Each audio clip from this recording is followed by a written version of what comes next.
Mesdames, Messieurs, bonsoir. Amoureux du sport, je vous souhaite la bienvenue sur le plateau de la Grande Team. Ravi de vous retrouver pour notre rendez-vous sportif quotidien. Et bien sûr, avant le top départ, je vous invite s'il vous plaît à suivre le sommaire. Et c'est maintenant, on y va. Au sommaire de ce numéro de la Grande Team, les brefs d'ici et d'ailleurs, c'est dans LGT News. À 40 ans, Ronaldo ne manque pas de prétendants, ça fait le buzz. Football ivoirien, quels sont vos tops et vos flops de la saison de Ligue 1? On en parle dans l'actu. Excellente soirée sportive sur la 3 en compagnie de Marie-Christine Begré et sa team.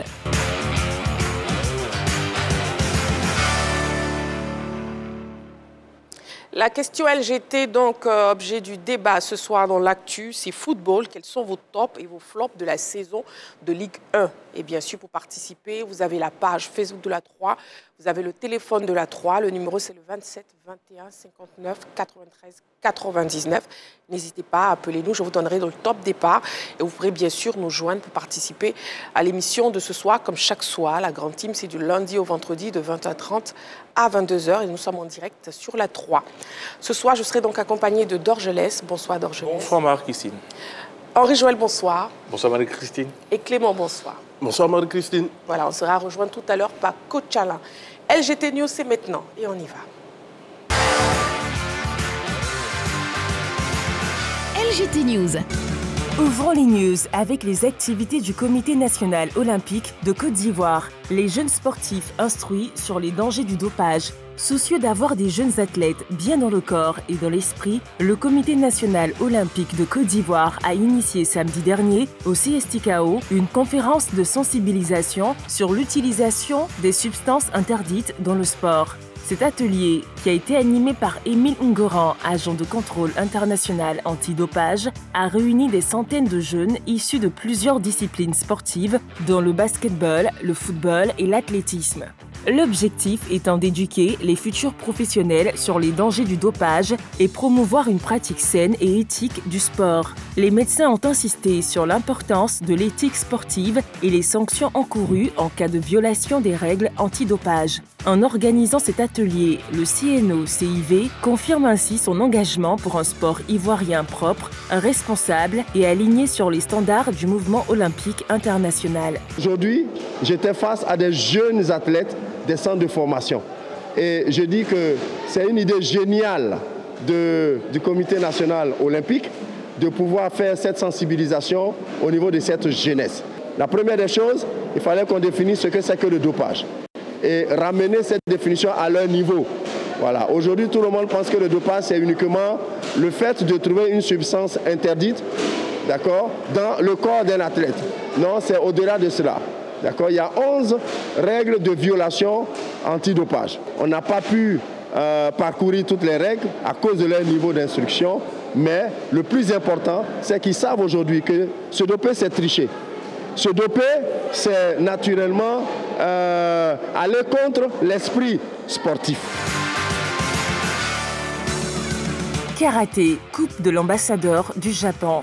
Une 18e édition âprement disputée. Plus de 100 karatékas se sont affrontés dimanche dernier au Palais des Sports pour le compte de la 18e édition du tournoi de karaté baptisé Coupe de l'ambassadeur du Japon. Le tournoi, aussi bien chez les seniors que les juniors, hommes et dames, a tenu toutes ses promesses. Tant les athlètes ont offert un spectacle de qualité au public dans les épreuves de kata, démonstration et kumité combat.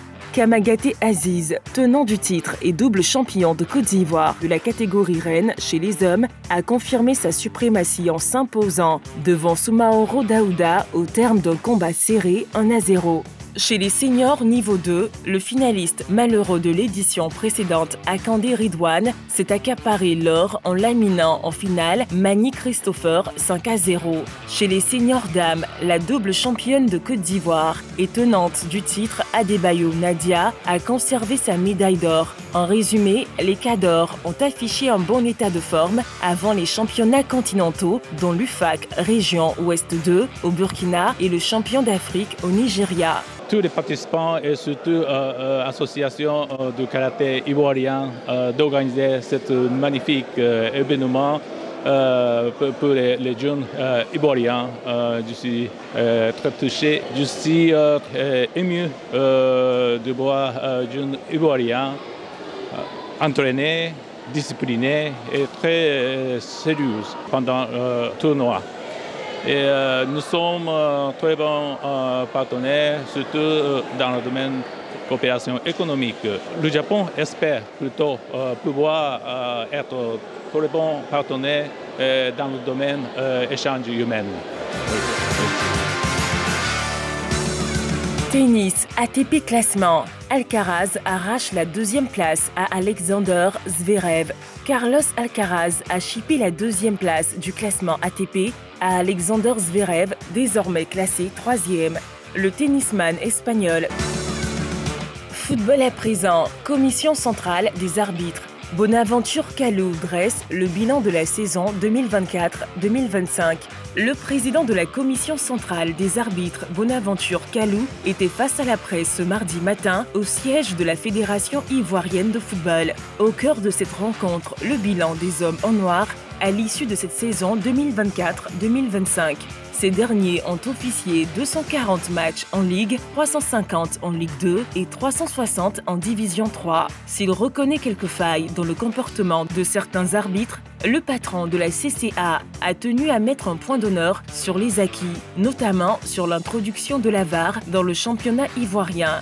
L'achat de 10 kits oreillettes de dernière génération, l'acquisition de 10 paires de drapeaux électroniques, de nouvelles tenues officielles et la professionnalisation de l'arbitrage ivoirien. Les erreurs, oui, il y en aura toujours. Des plaintes, il y en aura toujours. Mais notre rôle en tant que CCA, c'est de réduire au maximum le taux d'erreur dans notre football parce que justement l'arbitrage c'est un aspect très important pour le football. C'est ce qui permet que le meilleur puisse monter, que le meilleur puisse gagner. J'ai été moi-même footballeur, je ne supporte pas que quelqu'un décide de façon délibérée de changer le destin d'un match. Un arbitre peut se tromper. Il y a une différence entre se tromper de bonne foi et vouloir changer de façon délibérée le cours d'un match. Maracana, Amva de Vavois, champion de la Ligue du Woroba. Le championnat de la Ligue du Woroba de Maracana, organisé pour la première fois à Kani, a offert un spectacle sportif intense et engagé les 10 et 11 mai dernier. Ce rendez-vous tant attendu a réuni 5 clubs de la région. Amva de Vavois, Kamas de Séguéla, FMB de Bunzali, MCA de Mankono et FMC de Kani. Après une lutte acharnée sur les installations du lycée moderne Koné Moussa de Kani, sous le regard admiratif des autorités locales, l'Amva de Vavois est couronné champion. Avec un total impressionnant de 16 points, l'équipe de Vavois devance de justesse le Kama de Séguéla au goal différentiel, arrachant ainsi l'unique ticket qualificatif pour la phase finale du championnat national Trocapper N1 prévu les 14 et 15 juin 2025 dans la cité balnéaire de San Pedro. Nous attendons plus d'implications, notamment dans les organisations prochaines. Et cette année, Kani, bien évidemment, a été à la hauteur. Ça nous a permis de voir que les clubs de la Ligue du Woroba ont grimpé d'un cran et peuvent désormais rivaliser d'ardeur avec les clubs frères, voilà, d'ailleurs, notamment d'Abidjan et des autres localités. La question LGT de ce soir, football, quels sont vos tops et vos flops de la saison de Ligue 1? Ce sera tout à l'heure dans l'actu. Le débrief des news, c'est maintenant.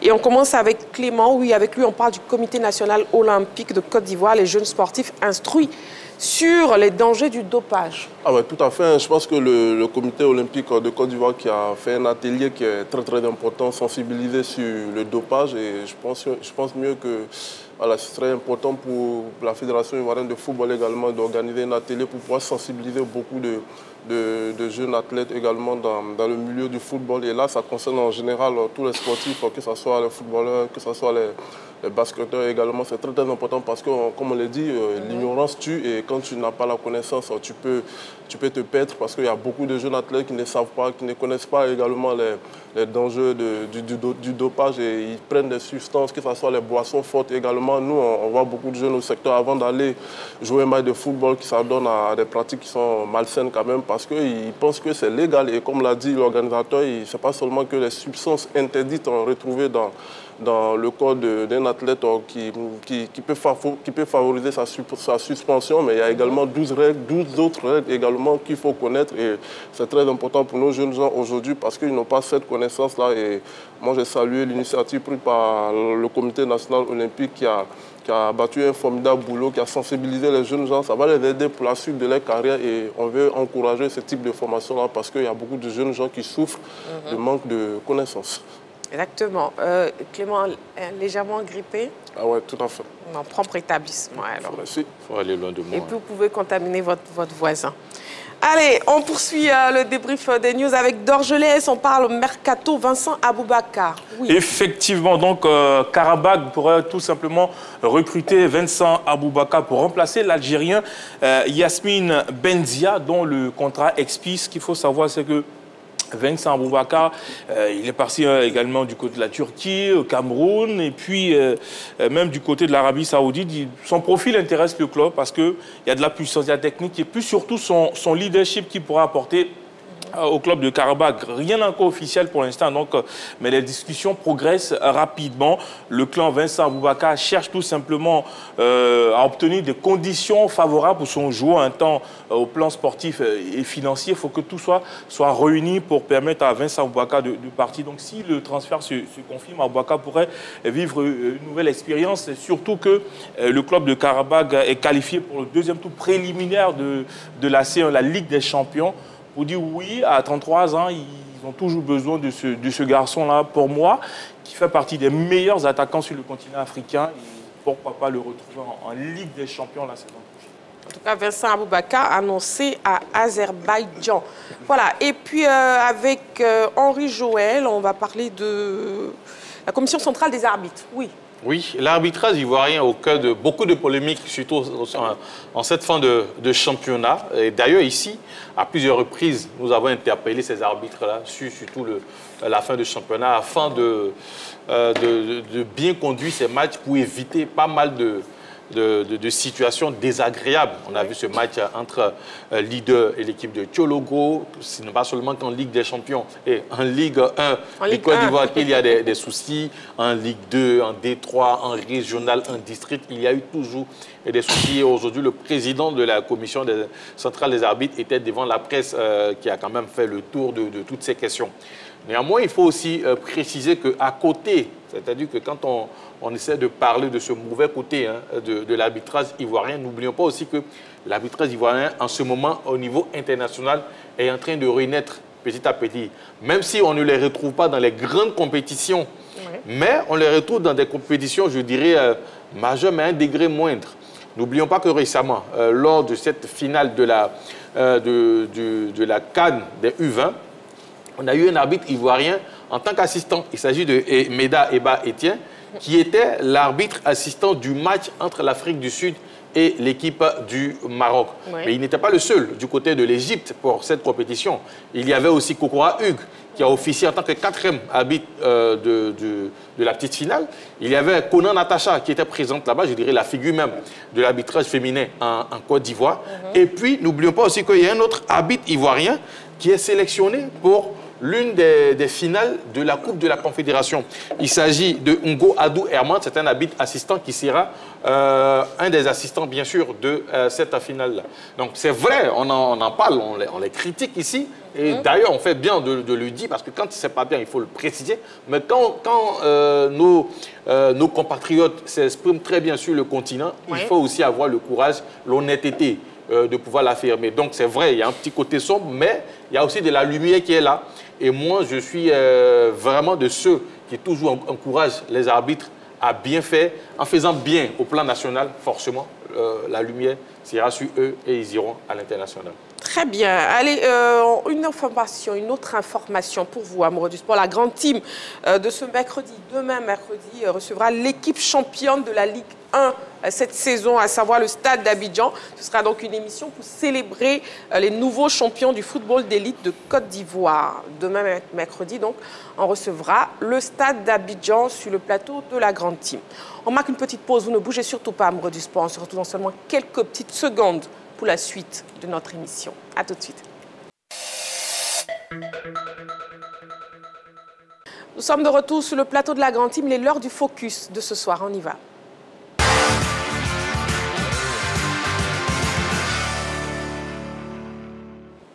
Alors, l'Union nationale des journalistes de la presse sportive de Côte d'Ivoire s'active pour sa prochaine assemblée générale ordinaire, prévue le 24 mai prochain. Pour en parler, nous recevons M. Arnaud Gaza, secrétaire général de l'UNEPSI.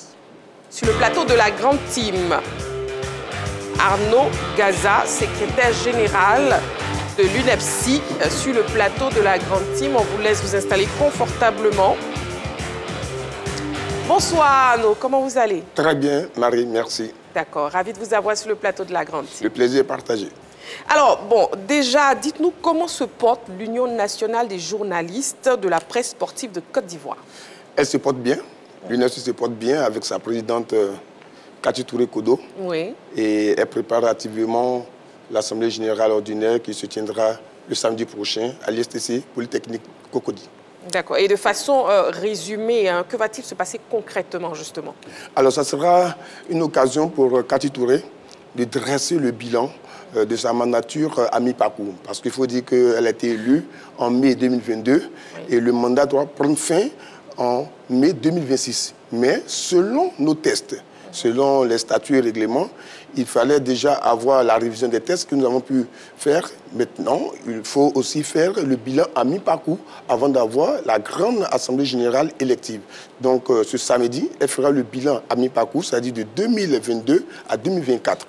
Et pendant ce bilan, on aura l'occasion d'écouter nos membres. Ils vont également faire des suggestions. Et nous allons ensemble prendre en compte tout cela et continuer à avancer pour le bonheur des journalistes sportifs de Côte d'Ivoire. De Côte d'Ivoire. Et justement, de façon globale, déjà globalement, le mandat à mi-parcours de la présidente Mme Kati Touré, qu'est-ce que vous pouvez faire comme bilan?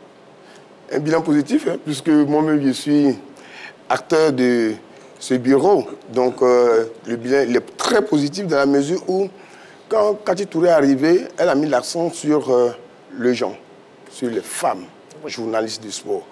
Elle a tout de suite accueilli ses sœurs, les intégrés.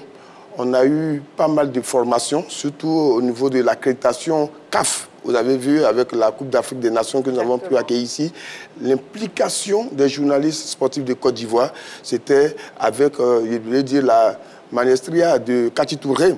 Et à la suite de tout ça, nous avons pu créer nos sites internet. Parce que ça n'existait pas. Aujourd'hui, quand vous tapez www.unepsi.org, vous avez les informations sur notre union. Désormais, pour avoir une carte de membre UNEPSI, vous n'avez plus besoin d'appeler le secrétaire général pour faire venir votre photo via WhatsApp. Mais vous allez sur le site, vous inscrivez et vous avez votre carte par la suite. Donc, il y a eu vraiment une avancée, également la solidarité. La solidarité, on a été très solidaires tout au long de ce mandat. Entre confrères, on a pu véritablement se soutenir dans les bons moments comme dans les mauvais moments. Et puis, on n'a pas manqué également de créer cette convivialité-là. On se rappelle de notre président Feu Kangarovia, dont nous organisons un tournoi à son honneur chaque année, le tournoi Kangarovia. C'était une initiative de l'ex-présidente Anne-Marie Nguesson que nous avons continué. Et à ce niveau, il faut dire que nous sommes très satisfaits. Et également au plan cotisation, aujourd'hui, les journalistes se sentent concernés par leur union. Et n'oublions pas que nous avons pu, au plan international, se mettre à jour de toutes nos cotisations. Nous avons participé à tous les congrès, au plan africain comme au plan mondial. D'ailleurs, les deux vice-présidents, Roger Dedi et Diacus, reviennent du Maroc au congrès IPS. l'Association internationale de la presse sportive au plan mondial. Donc, pour dire qu'aujourd'hui, Kati Touré a pu mettre l'UNEPSI à un niveau très élevé Et nous sommes fiers. Et raison pour laquelle, ce samedi, nous allons donner rendez-vous pour dresser ce bilan, pour dire ce qu'on a fait pendant ces 2 années et écouter également nos amis afin de pouvoir avancer. À vous entendre, en tout cas, c'est un bilan très positif. Moi, j'invite nos amis à venir écouter. Très positif parce que du travail a été fait. Oui. Du travail a été fait et je pense que si on reste unis, on va toujours relever les défis parce que le plus important, c'est de créer cette solidarité, c'est de créer cette unité, le professionnalisme dans notre métier, mais surtout de ne pas oublier que de temps en temps, il faut vraiment se lâcher, il faut prendre du plaisir. Raison pour laquelle Kati Touré a initié les présentations de vœux de Nouvel An, où on partage des repas, on s'amuse, les barbecues, fin d'année. Ça aussi, on en a besoin parce qu'on est toujours au travail. Exactement, c'est vrai, on est toujours au travail. Oui, Henri Joël. Alors, vous savez, la presse sportive, quand même, elle est très vaste. Il y a pas mal de journalistes. On sait très bien que, parce que là, il y a 2 associations, il ne faut pas se le cacher. Il y en a même 3. Voilà, merci. Aujourd'hui, si par exemple, un journaliste devait choisir l'UNEPSI, simplement si un journaliste devait choisir l'UNEPSI, en fonction des programmes, parce que là, on est en face d'un bilan, mais forcément, on aura quand même des projections pour l'année qui vient. Si un journaliste devait choisir, par exemple, l'UNEPSI, on s'appuiera sur quoi pour faire le choix par rapport aux autres? D'abord, on s'appuiera sur le fait que l'UNEPSI est la seule structure des journalistes de sport reconnue au plan international. Très bien. Tous les journalistes de Côte d'Ivoire qui veulent obtenir la carte internationale passent obligatoirement par l'UNEPSI. Donc, c'est la structure reconnue au plan international. Ça, c'est la première des choses. Deuxième chose, c'est la structure la mieux organisée. C'est la structure qui donne vie à notre métier par son programme. Je vous ai dit, aujourd'hui, on n'a plus besoin de s'appeler pour demander à avoir des informations. Vous partez sur le site, vous avez des informations. Donc, c'est pour dire qu'il y a un pas qui est fait. Il y a un pas qui est fait. Et le genre, vous voyez, récemment, nous avons eu la chance d'avoir 2 jeunes filles qui ont postulé au niveau de l'IPS. Dieu merci, une a été retenue. Elle vient de Rabat pour le congrès international. Pour dire simplement qu'avec l'UNEPSI, il y a la formation. Avec l'UNEPSI, il y a l'unité. Avec l'UNEPSI, il y a des chances de pouvoir progresser dans notre métier. Et c'est ce que nous voulons montrer aux journalistes. Nous sommes là pour faire avancer les choses. De toute façon, aucune œuvre n'est pas faite. Mais il faut aussi saluer le travail qui est fait. Le travail qui est fait. Voilà. Exactement. Clément, une question. Moi, c'est quelles sont les conditions à remplir pour être membre de l'association? Clément, il faut être journaliste de sport.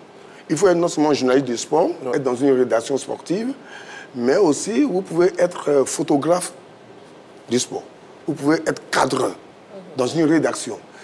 L'IPS, c'est-à-dire l'Association internationale de la presse sportive, permet à ce que tous nos amis qui travaillent dans le domaine du sport soient membres de l'UNEPSI. Du moment où vous travaillez dans le domaine du sport, vous pouvez être membre. Vous vous acquittez de votre cotisation, votre adhésion, et vos cotisations, et c'est tout. Et vous faites partie de la grande famille parce que nous avons besoin de tous ceux qui exercent dans le sport. C'est la grande famille du sport qui est représentée à travers l'UNEPSI. Exactement. Dorgelès, oui. Non, pas de question, ça va. Oui, la dernière question d'Henri Joël. Alors, à cette assemblée, il faut être uniquement journaliste appartenant à l'UNEPSI pour y participer ou tout journaliste sportif peut venir prendre part à cette assemblée vous savez, nous sommes très ouverts. Nous avons d'ailleurs invité toutes les associations sœurs. Nous avons invité toutes ces associations sœurs pour dire que même les journalistes culturels sont conviés, le président est convié à notre activité. Parce que l'UNEPSI, c'est le drapeau ivoirien que nous mettons en exergue. C'est ça le plus important. Aujourd'hui, si on a la chance d'être à l'international, il faudrait que nous tirons vers le haut toutes les associations sœurs qui nous regardent. Mais comment nous avons fait pour arriver à l'international? Nous avons un gros projet pour les journalistes du sport, Henri Joël. Ça sera peut-être le plus gros rêve ou bien la plus grande victoire. Peut-être réalisation aussi. Cette réalisation, c'est un projet, la cité UNEPSI à Yamoussoukro. Ah. La cité UNEPSI à Yamoussoukro. Et ça c'est un projet qui tient à cœur à la présidente. On prie le Seigneur pour que ce projet puisse se réaliser. Ce samedi, nos partenaires seront là pour nous présenter ce projet. Nous avons eu la chance de travailler sur 3 séances et ils seront là pour présenter ce projet. Tous nos membres qui sont là, parce qu'un journaliste doit avoir un toit également. Forcément. Et nous rêvons de permettre à nos amis de la presse sportive d'avoir un toit à Yamoussoukro. Ils seront là pour nous dire tout cela. Et puis, bon, j'espère qu'à la suite de tout ça, ils comprendront qu'il y a un travail qui est fait et qu'il faut faire confiance à la présidente Kati Touré-Kodo parce qu'elle s'est vraiment investie et elle continue de s'investir pour le bonheur des journalistes sportifs de Côte d'Ivoire. Très bien. Et puis, la CAN au Maroc, oui, c'est dans quelques mois. Hein. Donc, la question est de savoir que fait l'Union, surtout pour faciliter la tenue de route de la couverture médiatique de ses membres. Comme on l'a fait chez nous ici, nous avons permis à tous nos jeunes frères, même les photographes, les cadreurs, etc., d'intégrer la grande famille par le canal de notre sœur Nicole, qui est aussi à la RTI, sa structure Lumière Image, voilà, Nicole Kouadio. Oui. Et tous ces jeunes qu'elle avait encadrés et formés, nous avons récupérés pour couvrir la CAN 2023 qui s'est déroulée en 2024. Nous sommes en train de travailler, nous sommes dans le laboratoire. Nous travaillons pour que cette CAN au Maroc, puisque la présidente a déjà effectué une mission à Marrakech, elle a déjà noué des contacts. Au plan local, nous travaillons avec les autorités, nos ministères de tutelle. Nous travaillons avec nos parrains naturels. Le parrain Issouf Fadika, qui est le parrain de l'AG du samedi. Du samedi, oui. Nous travaillons de telle sorte que nos confrères, nos amis, nos membres puissent être nombreux à Marrakech pour la couverture de cette Coupe d'Afrique. Des Nations. Très bien. Alors, on recevait dans ce focus M. Arnaud Gaza, secrétaire général de l'Union nationale des journalistes de la presse sportive de Côte d'Ivoire. Un mot de fin avant de vous quitter. Mot de fin, dit merci à la grande team pour l'occasion que vous nous donnez afin de pouvoir véhiculer le message sur cette grande activité que nous organisons. Dire que cette activité va démarrer à 9h. L'activité est placée sur le parrainage de notre parrain naturel, il est nommé M. Issouf Fatiga, et également sous l'invité spécial de cette activité, c'est le directeur général de l'ONS, M. Ousmane Bané. Et il faut être là à 9h00 parce qu'ils le savent bien, la présidente est très rigoureuse. Le lieu, c'est à l'ISTC Polytechnique, je l'ai indiqué. Il faut simplement venir à 9h. Ouais. Nous allons prendre du plaisir à lire le bilan moral et financier. Après la première partie, à 9h, réservée aux allocutions, on aura la deuxième partie qui nous permettra de présenter le bilan moral et financier. Et puis, dans la troisième partie, les questions, les divers, et nos partenaires viendront pour la fin nous présenter le projet, la cité UNEPSI du côté de Yamoussoukro. C'est donc ce samedi. Ce samedi, à l'ISTC Polytechnique, sous le coup de 9h. Sous le coup de 9h, d'accord. C'est bien noté. Merci beaucoup, Arnaud Gaza. Merci beaucoup. C'est moi qui vous remercie. Je vous en prie. Alors, on va marquer une petite pause. Amoureux du sport, vous ne bougez surtout pas. Dans quelques secondes seulement, la suite de notre émission. À tout de suite. Nous sommes de retour sur le plateau de la Grande Team. Nous sommes en direct sur la 3. Qu'est-ce qui crée le buzz sur la planète sportive? C'est maintenant dans sa buzz.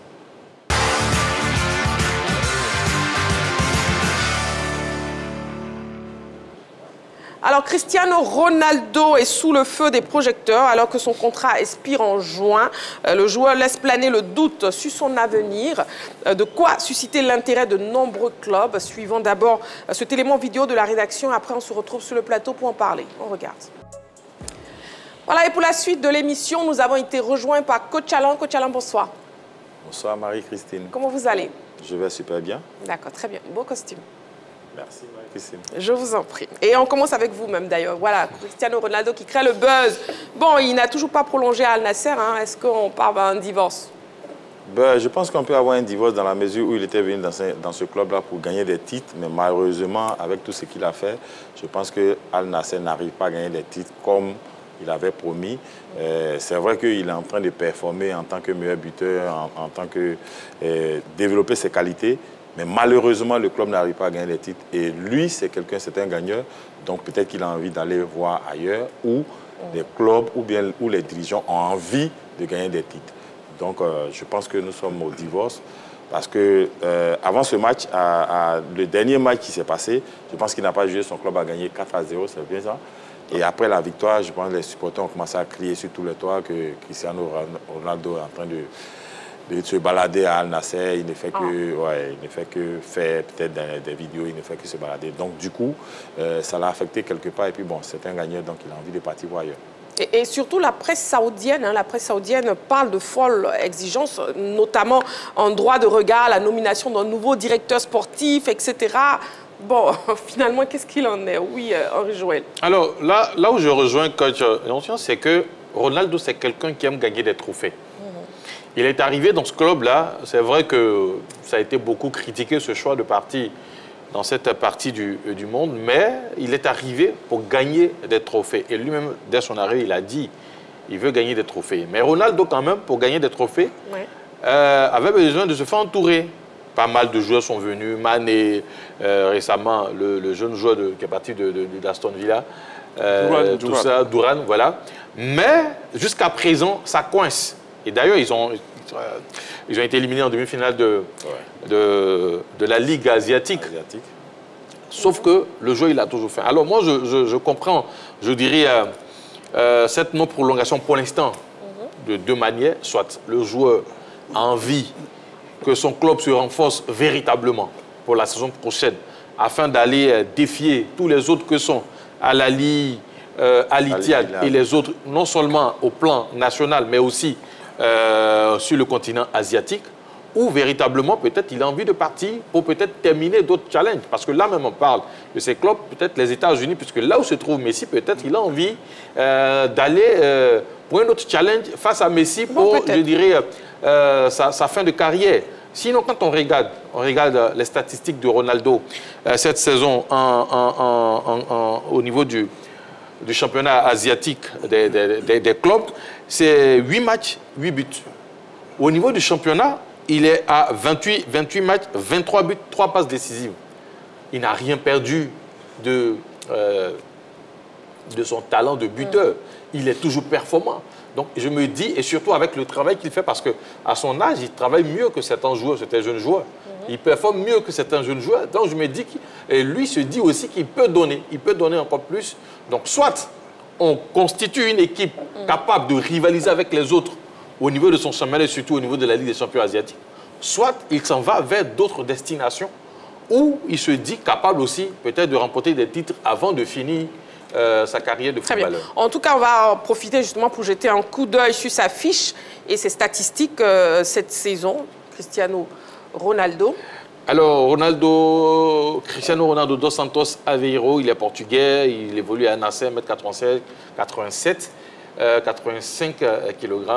Le Dossa 7, c'est un attaquant bien évidemment. Cette saison, 28 matchs dans le championnat d'Arabie Saoudite, 23 buts, 3 passes décisives, 2 cartons jaunes, pas de carton rouge.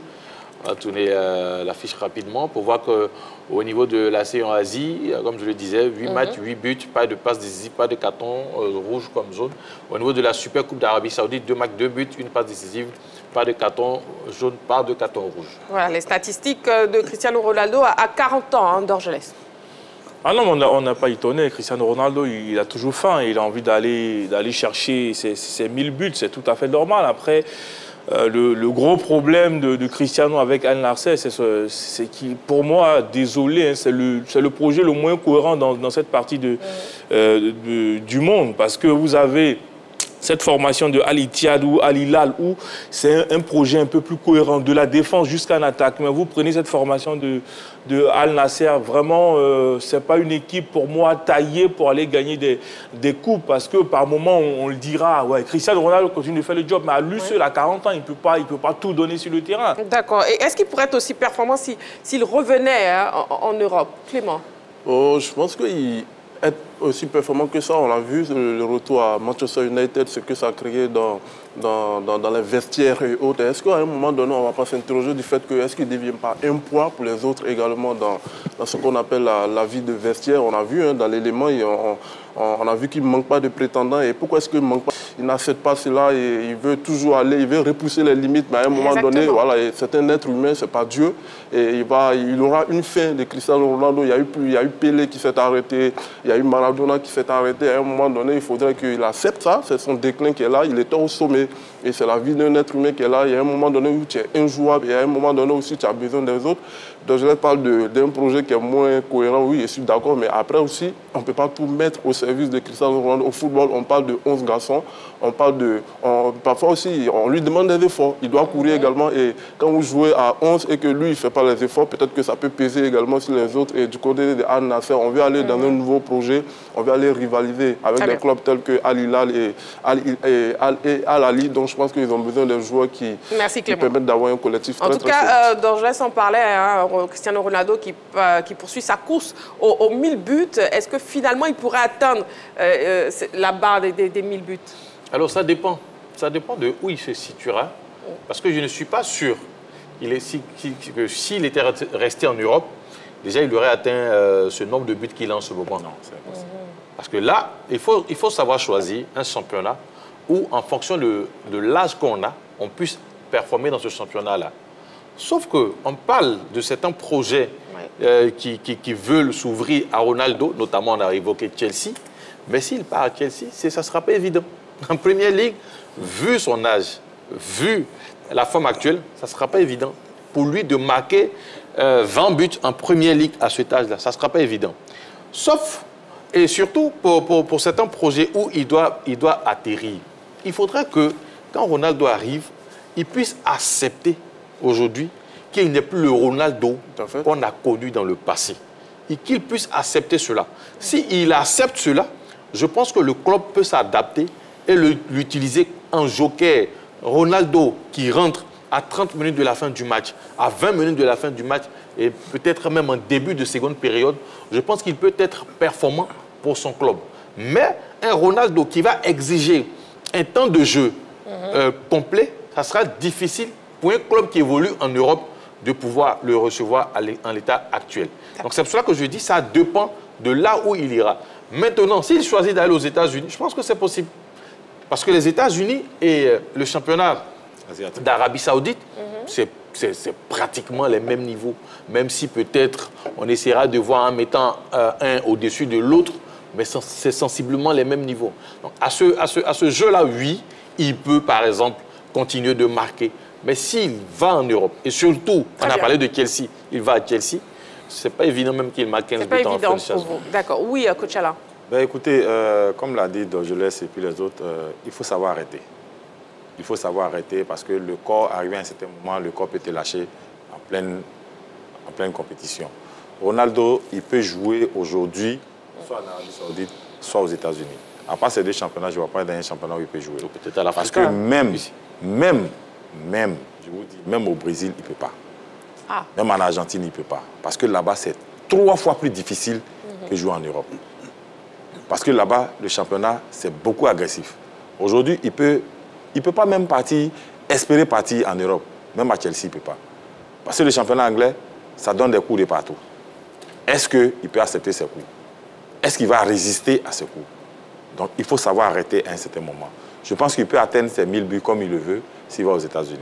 Mais pas en Europe? Pas en Europe. D'accord. Oui, Dorgelès.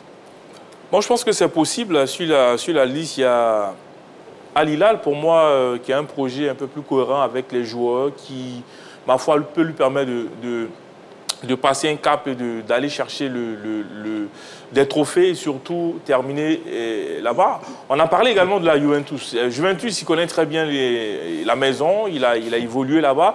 Après, les autres l'ont dit, est-ce que le projet va tourner autour de Cristiano Ronaldo à ce tard? Je dis non. Si la vieille dame a envie de faire revenir son joueur, peut-être qu'ils se disent qu'il peut apporter un plus au club. Oui, pourquoi pas, mais pour l'instant, moi je ne dirais pas l'Angleterre, mais je vois beaucoup plus cette formation de Al Hilal qui pourrait permettre à Cristiano Ronaldo d'atteindre ses 1000 buts et surtout de gagner des trophées. Et puis, s'il a envie forcément de revenir en Europe, moi je pense que pourquoi pas faire un retour à la maison du côté de la Juventus. En tout cas, on attendra de voir Cristiano Ronaldo qui n'a toujours pas prolongé, en tout cas, à Al Hilal. Allez, l'actu, c'est maintenant, on y va.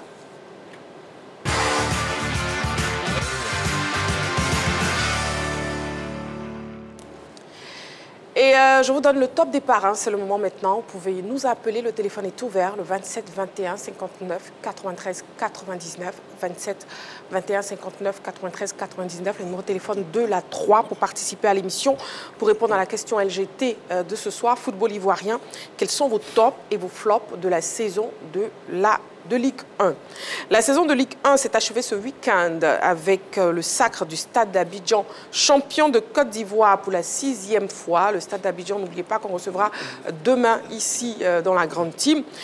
S'il y a des satisfactions, il y a également des déceptions. Quels sont vos tops et vos flops? Messieurs, déjà avant de commencer, je vous propose de voir le tableau d'honneur de la saison de Ligue 1. Le tableau d'honneur de la saison de Ligue 1.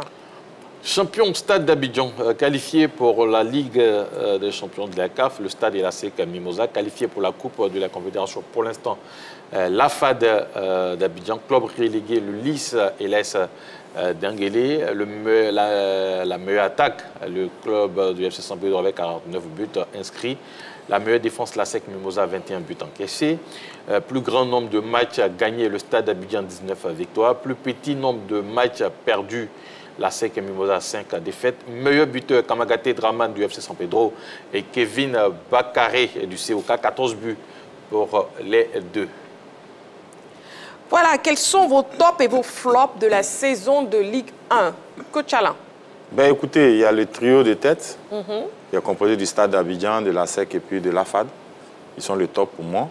Mais à côté d'eux, il faut ajouter une équipe qu'on appelle le Mouna.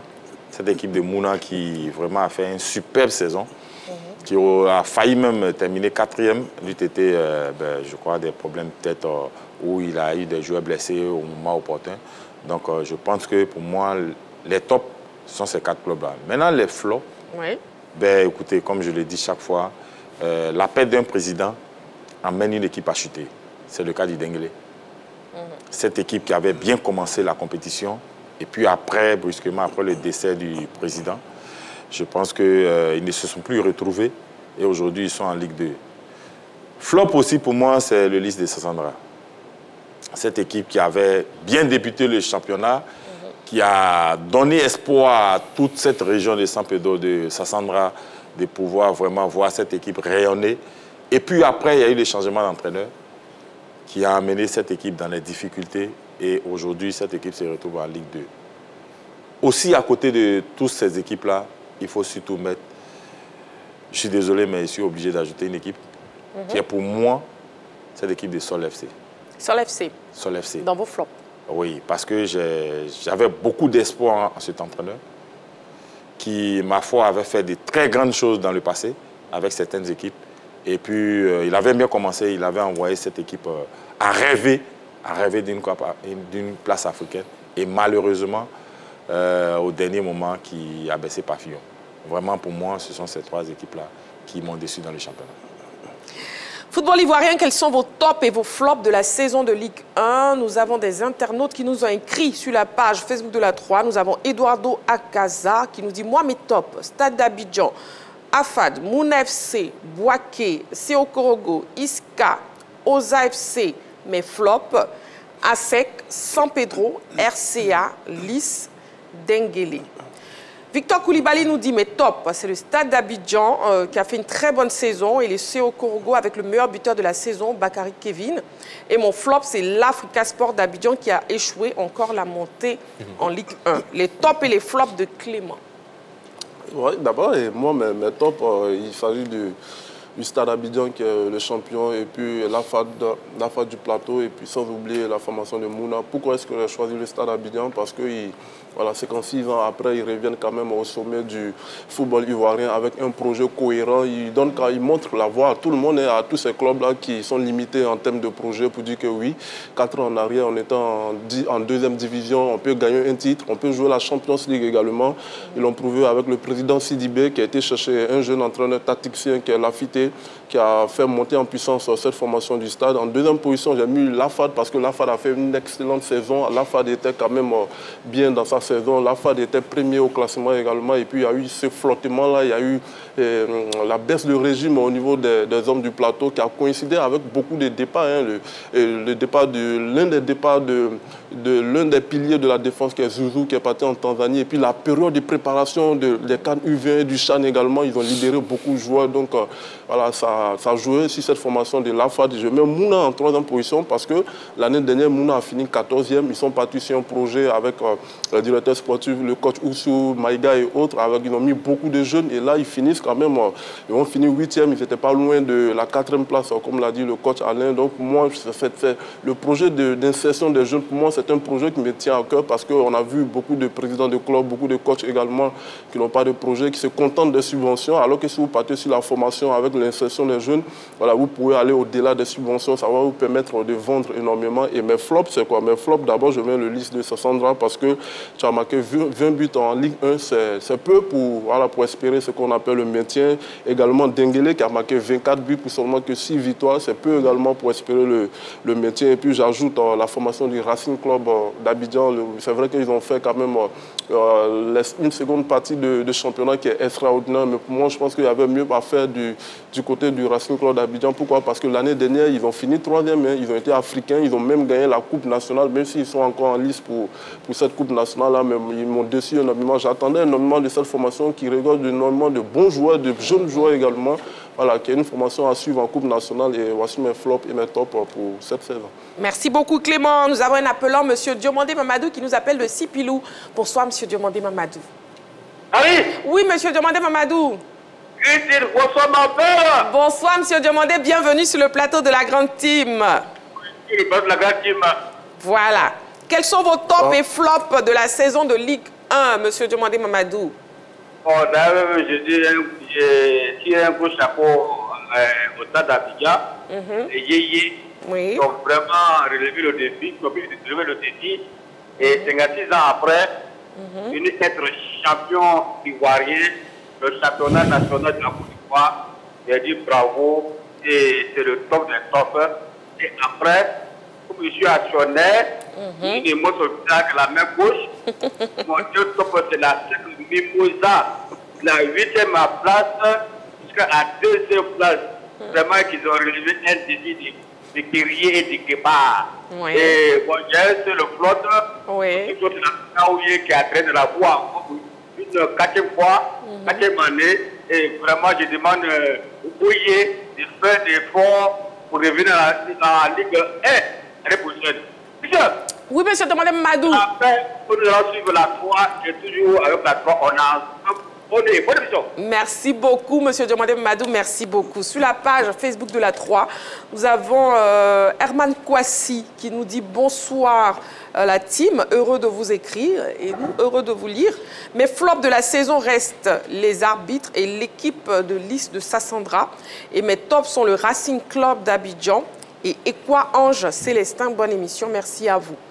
Abou Koulibaly, mes flops sont Lys Sassandra FC, ASEC Mimosa, Lys parce que ayant occupé dans les premières journées les premiers rangs du classement et pour ensuite finir en D2, ASEC vu les échecs de la saison surtout en continental, mais top.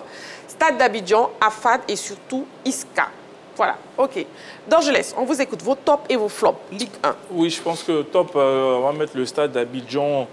Pour moi, qui a passé un palier, la saison dernière, elle termine 2e. Cette saison, elle finit en tête. Ça veut dire qu'il y a eu de la constance. Il y a eu aussi un projet. Et puis, deuxième top, c'est cette formation de l'AFAD. L'AFAD, vraiment, pour moi, c'est dommage qu'elle n'a pas réussi à être championne de Côte d'Ivoire. C'est une équipe qui est restée sur ses mêmes bases du début à la fin. Et à un moment donné, je pense que Clément l'a souligné, la fatigue avec les compétitions à faire que cette équipe de Kofi Firmin n'est pas allée jusqu'au bout, mais je suis satisfait dans l'ensemble de ce qu'ils ont accompli. Ils ont terminé 7e, cette fois-ci ils terminent 3e, ça veut dire qu'il y a du travail qui a été fait. Et puis vraiment, le flop, c'est cette formation du Racing Club d'Abidjan, oui. Quand on a terminé 3e la saison passée, qu'on se retrouve avec ce classement cette saison, ça veut dire qu'il y a beaucoup de choses à revoir. On a parlé de cette jeunesse de l'équipe, mais à un moment donné, quand on met la jeunesse, il faut renforcer avec quand même de l'expérience pour aller chercher quand même une place africaine. Et pour moi, sur cette saison, le Racing Club nous a beaucoup dessus. Et puis une autre équipe aussi qui m'a un peu surpris, c'est cette formation de Korogo. Korogo qui a flirté par moi avec la relégation, mais qui a été vraiment magnifique tout au long de cette saison. Moi, j'ai regardé ce club-là durant la Coupe nationale, mais j'étais vraiment étonné du jeu produit. Et c'était face à l'équipe du FC San Pedro. J'étais je posais beaucoup de questions, mais Korogo ne peut pas jouer comme ça. Mais effectivement, ils ont dominé le match du début à la fin, mais l'expérience de San Pedro a fait la différence. Vous avez 2 occasions, vous avez 2 buts, et vous avez tout le match où Korogo avait le ballon. Pour moi, oui, c'est une équipe à saluer, parce que c'est une équipe qu'à un moment donné, moi, j'enterrais déjà l'équipe, mais ça veut dire qu'il y a eu beaucoup de boulot. Donc, pour moi, le stade d'Abidjan, et puis cette formation de la FAD, pour moi, magnifique. D'accord. Nous avons un appelant, M. Konaté. Il nous appelle d'Adjamé. Bonsoir, M. Konaté. Bonsoir, Marie. Bienvenue sur le plateau de la Grande Team. Merci. Voilà. M. Konaté, football, quels sont vos tops et vos flops de la saison de Ligue 1? On vous écoute. Salut, plateau. Salut. Bonsoir, monsieur. Ouais. Oui, M. Konaté. Monsieur Konaté, s'il vous plaît, est-ce que vous pouvez vous éloigner de votre télévision ou bien diminuer le volume? D'accord, d'accord. Merci beaucoup. Alors, on vous écoute. Ça va. Quels sont vos tops et vos flops de la saison de Ligue 1, Monsieur Konaté? Mon top, pour ma part, mon top, c'est le champion. Hein. Le Stade d'Abidjan. Stade d'Abidjan. Oui. Oui, le parcours de Ligue 2, 4 ans après champion. Je pense qu'ils ont fait effort. Mon deuxième top aussi, c'est la SEC d'Abidjan. Oui, la SEC en Mimosa. tant que supporter de la SEC d'Abidjan, bien vrai qu'on n'a pas fait un grand chose cette année, mais vu les classements, autant au pays se retrouve en deuxième position. Je pense qu'on a fait effort aussi. D'accord. Donc le Stade d'Abidjan et la SEC Mimosa. Maintenant, vos flops. Oui. Vos flops maintenant. Mon flop, ça c'est la Ligue Africa. L'Africa Sport. L'Africa Sport. D'accord. On voulait les voir cette année-là dans la Ligue 1. Mais malheureusement, Dieu n'a pas voulu. Mais je pense que non, l'Africa, il doit chercher la bénédiction chez les champions. C'est bien noté. Merci beaucoup, Monsieur Konaté. Ok, merci à vous et bonne soirée. Bonne soirée à vous, Monsieur Konaté, qui nous appelait donc d'Adjamé, les tops et les flops de la Ligue 1 de Henri Joël. Alors bon, je vais commencer par les flops et on ne peut pas faire un flop, par les tops plutôt, on ne peut pas commencer un top de ce championnat sans parler du Stade d'Abidjan. Et surtout du projet que le Stade d'Abidjan a mis en place depuis son retour en Ligue 1 pour pouvoir finir cette saison champion de Côte d'Ivoire. Je pense qu'on a eu le temps de revenir à plusieurs reprises sur les dispositions du Stade d'Abidjan. Quelqu'un soufflait comme cela à nos oreilles qu'au niveau du Stade d'Abidjan, il n'y a pas de salaire en dessous de 500 000. Donc, ce qui veut dire que si cette accession est vérifiée au niveau du Stade d'Abidjan, quand même les moyens ont été mis pour permettre à cette équipe-là quand même de revenir sur la scène, sur la plus haute marche du podium au niveau de notre championnat. Donc, du travail a été fait. C'est vrai que du travail a été fait, mais en même temps, il faut les interpeller.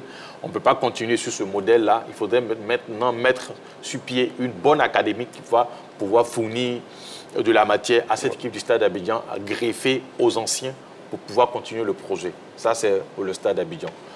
Deuxième top pour moi, l'équipe de Mouna FC. On l'a dit ici, certains l'ont dit en difficulté la saison passée. Cette saison, Mouna s'est appuyé sur son académie. Pour ceux qui ont vu la plupart des matchs de Mouna FC, ce sont des jeunes joueurs. C'est vrai qu'il y avait des anciens, mais ce sont des jeunes joueurs qui ont mené cette année le bateau de Mouna tout au long de cette saison. Donc, je pense que c'est un projet à saluer. Et il fut un moment où Mouna était 4e de championnat. Ils ont même flirté avec la 3e place, même si ce n'est pas véritablement arrivé. Mais voilà, une équipe qui a fait du progrès. Et puis aussi féliciter, pour les mettre dans les flops, féliciter les 2 équipes qui sont montées. Ce n'est jamais facile dans nos différents championnats, ce n'est jamais facile pour des équipes qui montent dans l'élite, mais qui arrivent à se maintenir. Iska et l'équipe de Zoma et de Oza qui ont réussi. C'est vrai, malgré les difficultés, parce qu'on l'a vu, ce président a souvent parlé de l'arbitrage, mais malgré tout ça, ils ont réussi vraiment à se stabiliser. Et puis, pour parler maintenant des flops, le gros flop de la saison, c'est la SEC Mimosa. Bon, une seconde avant de développer vos flops, nous allons prendre l'appelant Monsieur Kofi Mathieu qui nous appelle Mbato. Bonsoir, Monsieur Kofi Mathieu. Bonsoir, la petite puissante Marie-Christine. Merci beaucoup. Bienvenue sur le plateau de la Grande Team. Et puis, on vous écoute vos tops et vos flops de la saison de Ligue 1, Monsieur Kofi Mathieu. Ok, moi, mon top, c'est le Stade d'Abidjan pour les performances. que ce club a aligné depuis qu'ils sont montés en Ligue 1. Oui. Ils ont commencé à être dans le trio de tête jusqu'à ce que cette année, ils soient champions. Vraiment, c'est mon top. Au niveau des flops, il y a la fête d'Abidjan, le gâchis. Je ne peux pas comprendre qu'un club qui a la monture de la SEC, avec tous les moyens, quand il a le budget de la SEC, c'est un budget qui avoisine un club sérieux. Et Stade même paye leurs joueurs pour venir être champion devant eux. Bon, vraiment, moi, je crois que c'est vraiment déplorable. Et puis l'autre club, c'est le Ligue de Sassandra, pour les intérêts que ce club a suscité au niveau des supporters, 1 an. Et puis après, ça s'est éteint comme du feu de paille. Vraiment, je suis vraiment surpris. Et donc, je leur demande de remonter leur manche parce que le stade, 56 ans après, je ne suis pas sûr qu'ils vont laisser le championnat là tranquillement déjouer les dernières années devant nous là. Enfin, les années à venir, je crois que le stade va vouloir batailler dur pour maintenir le titre. Donc, ils n'ont qu'à retrousser leur manche pour venir à la conquête du stade. D'accord. C'est ce que je tenais à dire. C'est bien noté. Merci beaucoup, M. Kofi Mathieu. Merci bien et puis bonne suite d'émission. Hein. Merci beaucoup, M. Kofi Mathieu, qui nous appelait donc du bateau. On va laisser Henri Joël terminer et développer dans ses flops. Il commençait par la SEC Mimosa. Le plus gros flop pour moi, c'est la SEC Mimosa. Voilà. La SEC Mimosa, en fin de championnat la saison passée, le président, le PCA, Maître Roger Ogna, avait reçu toute l'équipe et à cette réception avait dit ceci, qu'il allait porter son armure pour aller à la conquête de l'Afrique. D'abord au plan local et aussi sur le continent. Sur le continent, ça veut dire que la SEC allait faire mieux que les saisons précédentes. Ça n'a pas été le cas au niveau de la Coupe de la Confédération. C'est vrai, la SEC a joué le 2e tour, mais ça n'a pas été le cas. Prenons le championnat.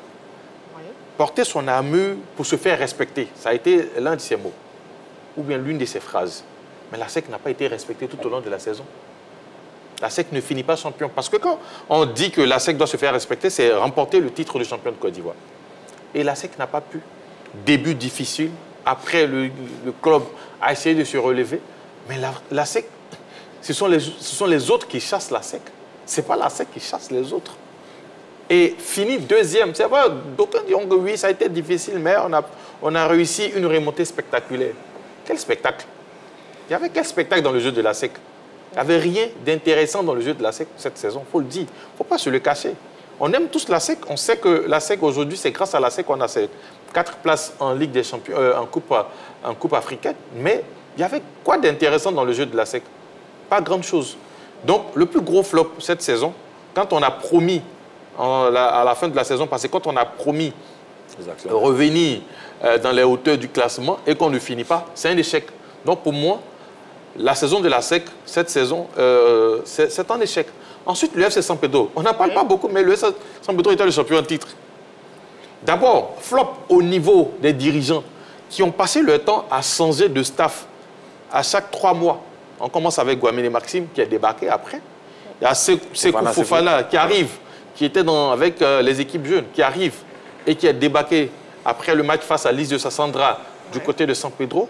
Et puis, on a un entraîneur qui termine la saison. Donc, si on prend la saison qui fait peut-être 6 à 7 mois... 10 mois. 10 mois, je dirais. Ça veut dire que chaque 3 mois, on a un nouveau staff technique à la tête du club. Ça, c'est un échec. Et puis, le club finit hors des places qualificatives pour la Coupe d'Afrique. Parce que le FC San Pedro jouera une Coupe d'Afrique si et seulement si le Stade d'Abidjan devient champion au niveau de la Coupe nationale. Puisque le stade étant déjà qualifié pour la Ligue des Champions, bien sûr s'ils arrivent en finale, étant déjà qualifié pour la Ligue des Champions, donnera cette place-là ou n'occupera pas cette place de la Coupe nationale pour les compétitions africaines. Donc c'est un flop pour le FC San Pedro. Moi, mes 2 flops, c'est le FC San Pedro et l'équipe de la SEC Mimosa, en fonction de tout ce que je viens d'expliquer. Merci beaucoup, Henri Joël. Nous avons un appelant, M. Jean-Gaston Laoui, il nous appelle de Biétry. Bonsoir, M. Jean-Gaston Laoui. Bonsoir, Christine Bébé. Ça va un peu? Ça va, oui. Et vous aussi, vous allez bien? 100%. Je salue vraiment tous les grands géants. Je leur donne carton vert. Tous ceux qui sont sur le plateau. Merci beaucoup. Merci Et beaucoup. moi, vous ne me donnez pas de carton vert. Mais vous êtes sur le plateau aussi, non? Non, non, non. Il a dit... Moi. Oui, monsieur Jean Gaston, là, vous ne me donnez pas de carton vert. Je dis que le carton vert, c'est tous ceux qui sont sur le plateau. Vous y êtes aussi. Ah, mais dites-moi particulièrement. Sinon, je vais vous donner un carton rouge. Non, vous avez 2 cartons verts. Voilà. Merci beaucoup, monsieur Jean Gaston Laoui. Allez, on vous écoute. Les tops et flops de la saison de Ligue 1. Vos tops et flops. Je préfère commencer par top. Vraiment, le stade d'Abidjan, je leur dis grand merci. Pour tout ce qu'ils ont fait, ils ont quand même prouvé quelque chose. Il faut dire la vérité. Oui. Ils ont demandé par A plus B qu'ils sont vraiment revenus des missions. Ils étaient en mission depuis, en tout cas, il faut dire la vérité, depuis des années. Ils ont demandé par A plus B et je pense que quand les gens jouent là, c'est les joueurs qui font plaisir. C'est pas vraiment... La faute n'est pas souvent aux dirigeants ni aux supporters, mais ce sont les joueurs qui évoluent parce que vous êtes en train de travailler dans une société.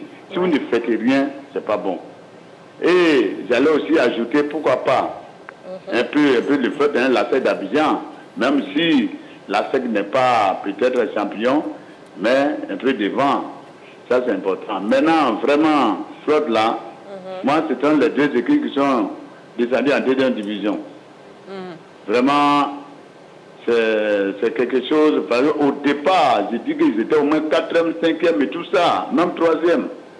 Mais quand quelque chose arrive dans la vie, c'est pas grave. C'est pourquoi. Moi, peut-être je le dis comme ça, hein, et on dit celui qui demande la main toujours en bas. Hein. En tout cas, la Fédération de football, je m'appelle ces gens garçons là, oui. Vraiment, si on fait, en tout cas, la Ligue 1, s'il y a 18 équipes, en tout cas, vraiment, je vais dans ce coup de marteau. Et c'est ce que je voulais dire. Quand il parle de 18 équipes, déjà, on m'a déjà compris. On a bien compris. Merci beaucoup, M. Jean Gaston Laoui. Allez, M. Jean Gaston Laoui qui nous appelait donc de billetterie. Voilà, il parle de 18 équipes. On a tous bien compris. Yeah, mais il faut expliquer hein, à ceux qui n'ont pas compris. Tout le monde a compris, n'est-ce pas, coach Alain? Non, mais les spectateurs n'ont pas compris. Voilà. Moi, je peux expliquer. Non. Vous n'avez pas besoin, Henri Joël. Allez, football, quels sont vos tops? Carton jaune pour Henri Joël. Merci, Marie. Quels sont vos tops et vos flops de la saison de Ligue 1? Vous pouvez nous appeler au 27 21 59 93 99 ou bien la page Facebook de la 3. Nous avons Gondo Ghislain Dan qui nous dit mon top. C'est le stade d'Abidjan qui vient de mettre fin à une disette de 56 ans sans trophée de Ligue 1. Mon flop, c'est l'ASEC, bien sûr, qui semble ne plus avoir d'ambition que de vendre des joueurs. Séraphin Conan, moi, mon top, c'est l'intervention de la VAR en Ligue 1. Et mon flop, c'est l'Africa Sport qui n'arrive pas à monter en Ligue 1. Voilà. On a des journalistes sportifs, oui, qui ont bien voulu s'exprimer sur la question LGT. On les écoute. Le stade est pour moi le top de la saison, dans la mesure où le stade a suivi son cheminement. La saison écoulée, le stade a terminé vice-champion dans des conditions un peu difficiles. Et cette année, elle allait jusqu'à jouer la phase de poule de la Ligue des Champions. Et logiquement, le stade a gardé la dynamique, a terminé champion plutôt. Donc pour moi, le stade, c'est pour moi le top de la saison. Le FC Mouna, qui, bien que termine, je crois, 7e, a fait une belle progression par rapport à l'année dernière. C'est sa 2e saison en Ligue 1. Et aller jusqu'à titiller même souvent la 4e place. Pour moi, le FC Mouna fait partie de mes coups de cœur de la saison. Maintenant, au niveau des flops, je citerai un peu l'ASEC Mimosa, parce que l'ASEC Mimosa, ça fait la 2e année consécutive qu'elle va connaître une année blanche. Et tout le monde le sait, hein, l'ASEC, c'est une référence. Quand on parle de l'ASEC, l'objectif de l'ASEC, chaque année, c'est le titre de champion de Côte d'Ivoire. Et ne pas remporter le titre pendant 2 années consécutives, pour moi, l'ASEC constitue pour moi un flop de la saison. Le stade d'Abidjan aura mérité amplement son titre de champion de Côte d'Ivoire, compte tenu du fait que cette équipe était dans la régularité, dans la ponctualité. Voici une équipe dont l'effectif n'a pas chamboulé véritablement. Et l'équipe est restée régulière par rapport à son banc de touche avec le même entraîneur qui est là depuis près de 3 ans. Le Stade s'en sort avec le titre des champions de Côte d'Ivoire, avec la meilleure attaque, je crois la 3e meilleure défense. Donc le Stade est le top du top de cette saison 2024-2025. Avec le Stade d'Abidjan, je peux citer la FAD du Plateau. La FAD du Plateau qui termine la saison 3e avec une place de Coupe de la Confédération. Au niveau des flops, naturellement, c'est la SEC Mimosa. Quand on s'appelle la SEC Mimosa, on est taillé pour être champion de Côte d'Ivoire. Parce que la SEC, c'est un vécu. La SEC, c'est une organisation. La SEC, c'est toute une batterie. Donc on a été dessus quand même de la saison de la SEC, même si la SEC termine dans les roues du leader, le Stade d'Abidjan. Avec la SEC, au niveau des flops, il faut citer l'équipe de San Pedro, qui l'année dernière était championne de Côte d'Ivoire. Et San Pedro a eu beaucoup de résultats en dents de scie. Elle a terminé 4e pour terminer. L'autre flop, c'est le Racing Club d'Abidjan. Cette pétillante équipe avec un jeu académique qui termine pratiquement dans le creux, 12e. Au niveau des tops, je citerai en premier la FAD. La FAD parce que c'est une équipe qui a été régulière depuis l'année passée. Et en même temps, la FAD cette année a démontré qu'elle avait l'étoffe du champion. Et cette équipe qui a une base solide à travers un football, un jeu plaisant, a pu mener le combat, a pu mener la lutte, a pu gérer, a pu diriger, n'est-ce pas, les manœuvres au niveau de la Ligue 1, au point même qu'à 3 journées de la fin, quand elle a été battue par le Stade d'Abidjan 1-0 et qu'elle a perdu justement au bénéfice de cette défaite-là, la première place au détriment du Stade, la FAD n'a pas rougi de sa saison. La FAD, au contraire, doit s'en énorgueillir et reconnaître qu'elle a fait un bond, n'est-ce pas, en avant. Ensuite, le deuxième top, je citerai bien sûr le Stade qui, depuis le début, même quand commençant le championnat par une défaite de 1-0 face au FC San Pedro, le tenant du titre, le Stade s'est remis dans le sens du train. Le Stade s'est remonté le bretelle avec l'assistance fort remarquable de son président, je veux dire l'homme d'affaires richissime, Souleymane Sidibé. Le Stade a pu, n'est-ce pas, redécoller et finir champion du Côte d'Ivoire. Bon, c'est une grande première après 56 ans de disette. Donc, après ces deux clubs-là, la FAD et le Stade, je citerai FC Mouna. Voilà une équipe qui est arrivée pour sa 2e saison en Ligue 1. Mouna a démontré qu'elle aussi, elle pouvait, n'est-ce pas, tutoyer le sommet. Et naturellement, Mouna a terminé, n'est-ce pas, à la 8e place. Au niveau des tops, en premier, je citerai le Racing Club d'Abidjan. Voilà une équipe qui a été championne en 2020, c'est vrai au moment de la Covid, mais par la suite, qui a démontré qu'elle s'était, n'est-ce pas, glissée dans le peloton de tête au point même de ravir la Coupe nationale, on le sait, à Boaké, dans le stade de Boaké devant la SEC. Et on s'est dit que le Racing Club d'Abidjan allait toujours demeurer, n'est-ce pas, dans cette dynamique-là. Mais malheureusement, elle a commencé très bas au niveau du championnat cette saison. Le Racing s'est débattu véritablement comme un beau diable. Et finalement, le Racing s'est contenté de la 12e place. Je pense que la saison est bel et bien terminée, mais le top, je pense que c'est le Stade d'Abidjan. Le Stade a été sacré champion 56 ans après. Durant toute la saison, le Stade est soit premier, soit 2e, et à la fin, l'équipe a été championne. Bon, l'année dernière, déjà, l'équipe était vice-championne. Donc cette année, elle a confirmé tout le bien qu'on pensait d'elle. Maintenant, au niveau des flops, bon, moi je pense quand même que c'est la FAD. La FAD aurait pu gagner ce championnat parce que c'est la seule équipe qui a été très régulière pendant la première phase. La deuxième phase aussi, elle était très régulière, mais elle a perdu des matchs dans des moments clés du championnat. Et la FAD n'a pas su vraiment terminer la saison. Voilà, quels sont vos tops et vos flops de la saison de Ligue 1. Coach Alain, vous désirez ajouter quelque chose? Oui, je voulais ajouter quelque chose parlant des flops. Vous savez, en football, il faut toujours avoir un projet. Et un projet, il faut que le projet soit cohérent. Et en fonction du projet, vous prenez un entraîneur. Les autres ont parlé des autres équipes. Je parle sous le contrôle d'Henri Joël qui a parlé surtout du FC San Pedro. C'est une équipe en une saison qui emploie 3 entraîneurs. Et aujourd'hui, qui se retrouve 4e. C'est le travail de quel entraîneur pour être 4e? Déjà, c'est un flop pour les dirigeants.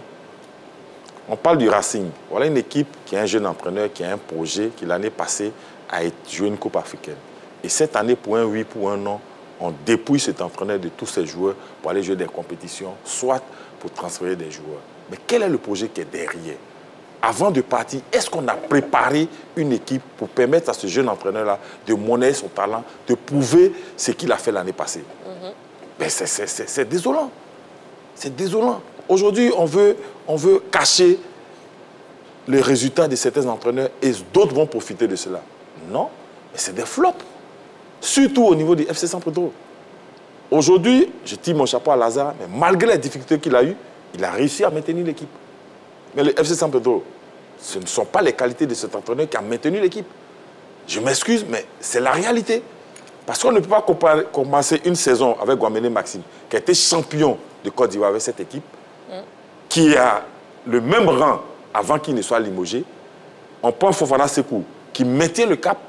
Au dernier moment, quelqu'un vient jouer, excusez-moi, mais qui vient s'accaparer tout ce travail qui a été abattu par ces entraîneurs. Aujourd'hui, l'équipe est 4e. Ce n'est pas un top, c'est un flop. Quelque part, les dirigeants n'ont pas de projet. Parce que s'ils avaient un projet, le projet, c'est le Stade d'Abidjan qui est un projet.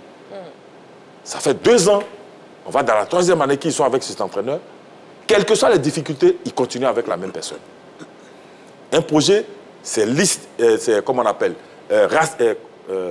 Mouna, qui est un projet, qui est un directeur sportif, un entraîneur, qui a commencé une saison à la phase aller, qui a trouvé qu'il y a des joueurs qui n'ont pas apporté le plus qu'ils voulaient. Il a pris des jeunes, aujourd'hui, il est dans le top niveau. Donc, c'est ce qu'on appelle des tops. Mais les flops, changer d'entraîneur chaque fois, voilà, Dengue paye cash.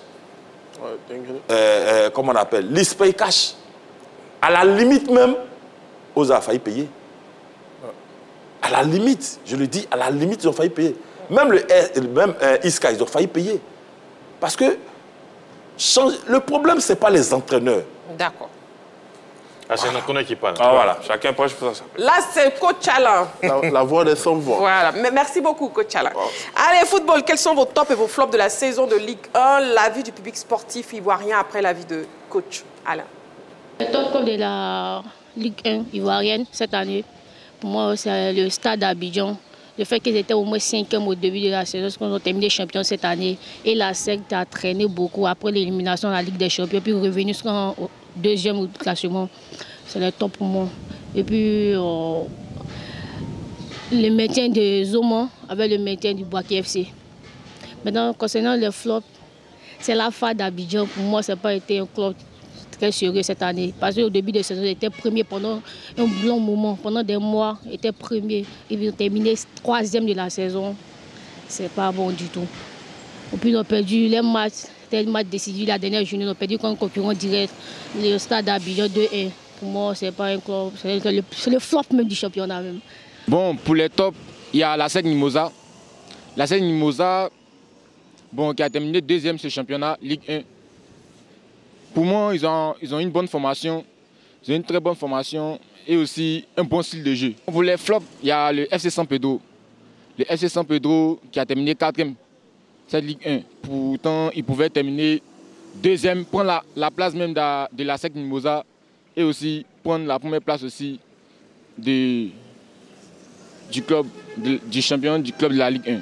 Ok, pour moi, les top clubs, c'est le Stade d'Abidjan, qui cette année est champion de Côte d'Ivoire. Par la suite, la SEC. Et pour les flops, il y a Lys Sassangara que je regrette, malheureusement, qui est dernier, avant-dernier, voire qui va descendre en D2, rejoindre le fameux Africa. Et puis, par la suite, l'AS Standard, qui est le club de mon cœur, et surtout l'Azida Bangourou, qui malheureusement jusqu'à là n'a pas encore fait preuve de bonne figure. Voilà l'avis du public sportif ivoirien sur la question LGT de ce soir. Et puis au plan individuel, est-ce qu'il y a des joueurs qui sont particulièrement distingués? Clément. Ah ouais, tout à fait. Hein. Et quoi de la SEC Mimosa qui a démarré fort avec Zoma FC prêté à la SEC Mimosa qui a fait une excellente saison, qui, même s'il n'a pas fini meilleur buteur. Après également, on a Bakare de COK, dont je laisse à parler d'une formation qui joue très bien, il y a quand même un paradoxe entre le classement et puis le style de jeu de cette formation. Ils ont un excellent finisseur. Lui, il a fini meilleur buteur avec 14 buts. Kamagaté Draman de FC San Pedro également, sans oublier des garçons tels que Zoulé Edvis Osa FC qui permet à sa formation de rester quand même en Ligue 1 en mettant 10 buts. Donc je pense qu'il y a eu quand même de bonnes révélations dans ce championnat-là. Je pense qu'en matière de bonnes graines, la Côte d'Ivoire était un gros réservoir. Ce championnat-là a beaucoup de qualités. Il faut maintenant structurer le championnat, structurer les jeunes gens. Moi, je pense que le véritable boulot d'un président de la fédération, pour moi, c'est ce championnat-là, ce n'est pas l'équipe nationale. C'est ces jeunes gens qui courent sur le soleil-là parce que si on les met dans les bonnes conditions, les Tanzaniens, ils sont, en termes de valeur intrinsèque, ils ne sont pas plus forts que les gars de l'Afrique de l'Ouest ou encore les Ivoiriens. Pour moi, il y a de la bonne graine dans ce championnat-là. Il faut valoriser, par exemple, le système de subvention. Et en dernière journée, il y a des matchs qui sont sans saveur. Pourquoi? Parce que le dernier a la même subvention que le premier. Mais vous voulez qu'il joue la dernière journée? Non, il n'aura pas de saveur. Donc, il faut revoir tous ces paramètres-là pour pouvoir avoir un bon championnat, un championnat compétitif, pour pouvoir avoir également des champions, des top champions également, parce que voilà, en termes de valeur intrinsèque, la Côte d'Ivoire aura toujours des champions et on a des champions dans ce championnat. Merci Clément. Donc pour revenir sur les joueurs, oui. Akai 6. Akai 6, oui. Akai 6 Baudelaire, il est le meilleur joueur depuis 6 ans. Il est 6 fois champion de Côte d'Ivoire. Les Ivoiriens ne s'en souviennent pas. Il a été 3 fois champion avec le COE de San Pedro, 2 fois champion avec la SEC et il est champion aujourd'hui avec le Stade d'Abidjan.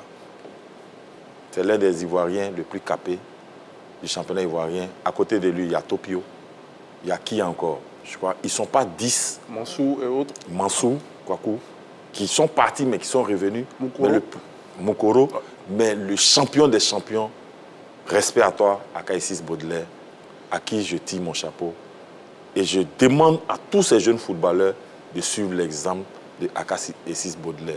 On peut rester en Côte d'Ivoire et être un champion, et être un leader. Et un leader, c'est celui qui guide, qui accompagne les autres à aller vers le haut. Jeune, respect à toi et bonne chance pour la suite. Sport aujourd'hui.